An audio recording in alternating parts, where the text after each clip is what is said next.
Hello everybody, aquí estamos una vez más en la Confesión de Londres. Seguimos en capítulo 26 y esta sesión es 26.3.3.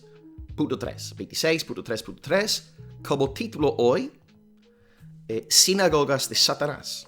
Sinagogas de Satanás. Una vez más, ahí está en amarillo justo abajo. Confesión de Londres 26.3.3. Llevamos un par de semanas hablando sobre dos componentes esenciales de una asamblea cristiana. Componente número 1, la doctrina. Componente número 2, la conducta. Ambas cosas son necesarias. A veces hoy, ¿no? Es común que la gente hable con menosprecio acerca de la doctrina, la teología, pero bueno, sin doctrina no somos una iglesia cristiana. Lo siento. La primera iglesia cristiana se fundamentó en la doctrina apostólica. Sí que sí, hace falta una buena conducta, amén. Pero la conducta sin doctrina es bien peligrosa. Nos lleva hacia o el legalismo o el libertinaje. Bueno, ¿qué dice nuestro texto de hoy? Ahí está en la pantalla, la parte que no hemos visto todavía. Y bueno, en este marco, ¿no? Que llevamos un par de semanas hablando sobre la teología, la doctrina y también la conducta, la vida cristiana. Pues ¿qué dice la confesión? Algunas iglesias se han degenerado tanto que han llegado a ser no iglesias de Cristo, sino sinagogas de Satanás. Sin embargo, Cristo siempre ha tenido y tendrá un reino en este mundo hasta el fin del mundo, compuesto de aquellos que creen en Él y profesan su nombre. Así que algunas iglesias se han degenerado tanto que han llegado a ser no iglesias de Cristo, sino sinagogas de Satanás. ¡Qué fuerte!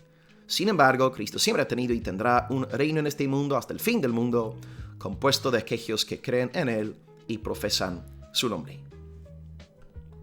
Estamos en capítulo 26, venimos hablando sobre la doctrina, venimos hablando sobre la conducta. Dos cosas esenciales para cualquier asamblea cristiana.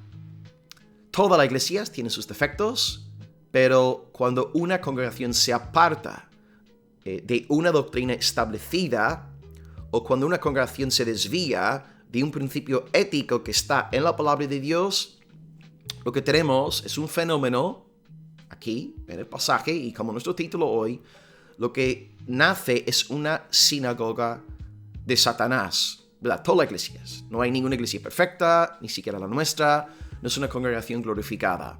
Pero buscamos ser fieles a la palabra. Queremos que nuestra doctrina sea una doctrina muy apegada a la palabra y queremos que nuestra conducta honre los principios de la palabra de Dios. Por supuesto, tenemos defectos, como cualquier otra congregación en España, en las Américas, en el lugar que sea, ¿verdad?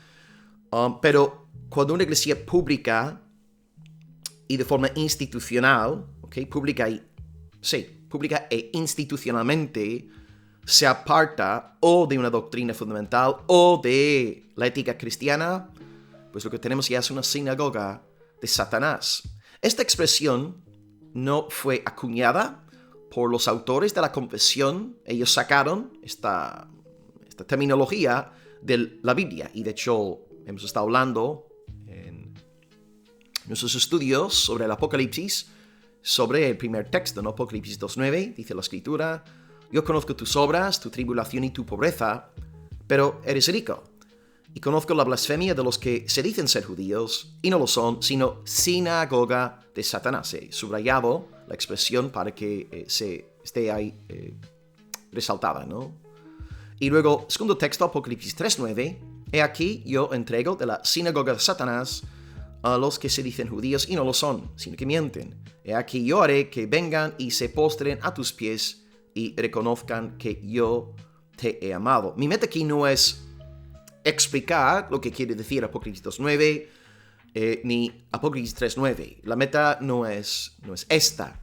Lo que sí me quiero que veáis aquí es que es una expresión bíblica y que Cristo en ambos casos está utilizando la expresión sinagoga de Satanás para hablar de judíos según la carne que no eran judíos en espíritu.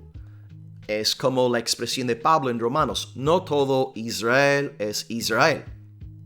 Hay un pueblo externo, un pueblo étnico, un pueblo que desciende de Abraham de forma biológica, pero dentro de este pueblo hay un pueblo verdadero de Dios que cree en el Mesías. Es el pueblo que tiene corazón circuncidado. Ellos son los judíos verdaderos, los israelitas de verdad, que tienen el corazón circuncidado, que han nacido de nuevo, que aman al Señor su Dios.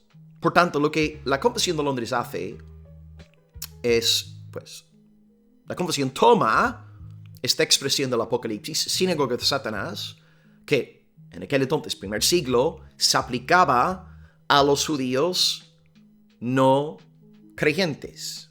Y ellos, bueno, tenían sus sinagogas y estaban ahí todos enamorados de la ley, pero no se nutrían de Cristo. No eran mesiánicos, no tenían fe en el Señor Jesús como Cristo, como Hijo de Dios. Y por tanto Jesús dice que son judíos, pero no son judíos. Porque son judíos en un sentido físico, externo, étnico de la palabra, pero no son judíos internos. No son judíos espirituales, no han nacido de nuevo. Y ahora la Confesión toma esta expresión aplicándola ahora a la iglesia contemporánea.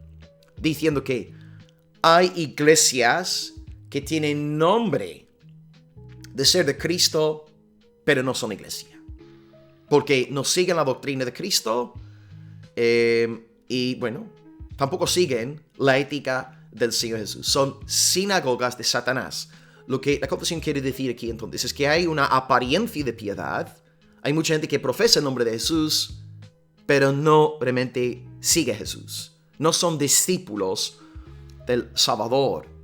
Y bueno, en nuestra generación hay muchísimos casos así. Las iglesias que no creen en la palabra, que no creen en la ética de la Escritura, se están multiplicando. Están por todos lados.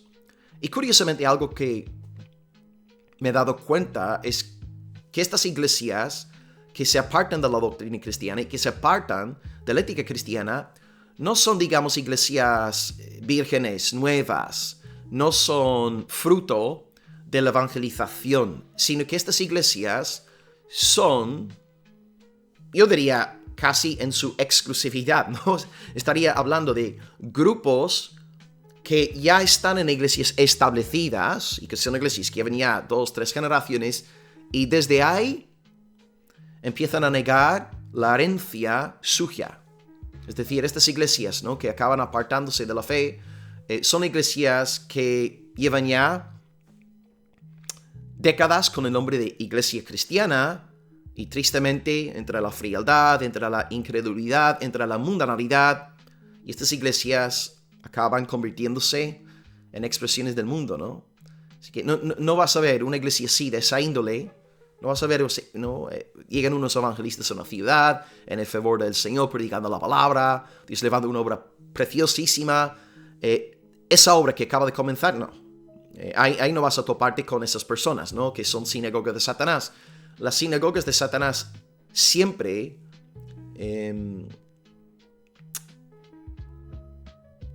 se dan en contextos donde hay una iglesia ya muy arraigada, con mucha historia, con un par de generaciones de historia evangélica, y luego terminan desviándose de la fe de sus antepasados, de sus padres. Así que, bueno, los casos que yo conozco en España, ¿no?, las iglesias que están, en efecto, que ahora celebran determinadas abominaciones en el nombre de Dios, son iglesias establecidas desde hace muchas décadas, y es lo que estamos viendo también en el mundo anglosajón. Las iglesias que están permitiendo la bendición de parejas de mismo género son iglesias históricas, iglesias que llevan generaciones, hasta siglos de existencia. Pero las iglesias nuevas, nacidas en el poder del Evangelio y el fuego del Señor, no. Esas iglesias tienden a ser puras, santas, apartadas para Dios. Ante esta triste realidad tenemos una palabra de consolación. Porque la Confesión nos recuerda que si bien es cierto, hay muchas sinagogas de Satanás, aún así, dice, Cristo ha tenido y siempre tendrá un reino en este mundo. Bendito sea el Señor. Entonces, ¿quiénes son los miembros de este reino salvífico de Cristo? Pues lo que dije ahí en la última línea. Aquellos que creen en Cristo. Aquellos que profesan su nombre. Verás, los miembros de una sinagoga de Satanás no creen en Cristo. Creen en un falso Cristo. No creen en el Cristo bíblico. Es que el falso cristiano, el falso creyente, cree en un Cristo ficticio, creado según la imagen y semejanza de este mundo. Por eso hoy puedes comprar libros que hablan sobre el Cristo feminista, el Cristo marxista, el Cristo arcoíris, el Cristo hippie, etc., ¿verdad? Pero no es el Cristo de la Biblia. Las personas que están detrás de estos libros, las iglesias que están detrás de estas obras, no son iglesias cristianas. Son iglesias que hace un par de décadas sí tenían verdadero temor de Dios, pero los hijos ya no temen a Dios, se han apartado y no quieren saber nada del Jesús bíblico. Por tanto, aquí hago un llamamiento al discernimiento. No es suficiente que el pastor nombre a Jesús en el púlpito. Estamos en un evento, en un culto, incluso un culto dominical, ¿no? Y el pastor está ahí hablándonos de Cristo, de Cristo, de Cristo. Ya, está muy bien, está bien que nombre a Cristo. Pero tú te tienes que preguntar, ¿de qué Cristo me está hablando? ¿De qué Cristo me está hablando? Porque este Cristo podría ser un Cristo humanista. El resumen de los delirios humanistas del predicador de turno. En realidad, sí, dicen Jesús desde el púlpito, pero en realidad lo que están diciendo es Satanás. Están diciendo becerro de oro, están hablando de otro Jesús. Necesitamos discernimiento para saber si este varón en el púlpito nos está predicando el Cristo apostólico, el Cristo bíblico, o si está simplemente anunciándonos un mensaje mundano. ¿Y cómo podemos entonces ejercer? ¿Y cómo podemos cultivar nuestro discernimiento? Pues hermanos, lo de siempre. Estudiando la palabra, leyendo la palabra, memorizando la palabra, atesorando la palabra. Aquí tenemos protección de parte de Dios. Es que hoy hemos visto que hay sinagogas de Satanás. Como Pablo decía, no todo Israel es Israel. Y podemos decir, no toda iglesia es iglesia. ¿Okay? Iglesias que no lo son. Porque se han apartado de las verdades fundamentales de la fe. Y ahora se oponen a la ética cristiana. Así que nada, nos vemos en la próxima clase. Estaremos hablando en el 26.4 sobre Cristo como cabeza de la iglesia. Y nada, un abrazo para todos. Las preguntas están por debajo en el chat como siempre. Hasta luego, bendiciones, soli Deo Gloria.